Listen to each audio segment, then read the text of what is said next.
Alright guys, today I'm going to show you how to fix the door handle on an F350, really any Super Duty. So as you can see here, the door handle is just kind of flopping here. When I go to close the door, it won't latch.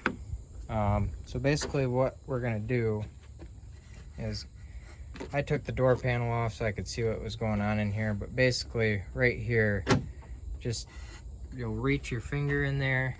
I don't know how well we'll be able to see in there, but reach your finger in there and see, now I've got it. You'll be able to hear this click. Basically in there, there's a little lever and the pivot point just gets closed with dirt. Just need to spray some WD-40 or PB Blaster or something down in there. Work it into that pivot point. And we'll just keep working it back and forth until it comes loose on its own.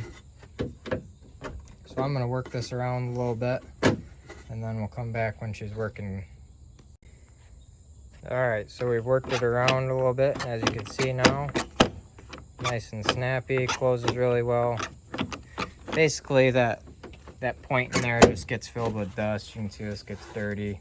Dust gets in there, works into that pivot point. Alright, so this is going to be kind of blurry and such, but you can kind of see the pivot point right there. That lever above is, like if I stick my finger in here, I guess it blocks all the light, you can't see anything anyway, but that lever right there is what you'll see at that hole that I originally showed you. Right there.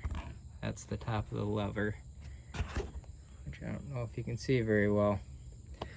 But you just need to work some WD-40 into that pivot point there, and you'll work it free, and you'll have a nice snappy door handle again. Hope this video helped you out. If it did, please give it a thumbs up and subscribe to my channel. Thanks.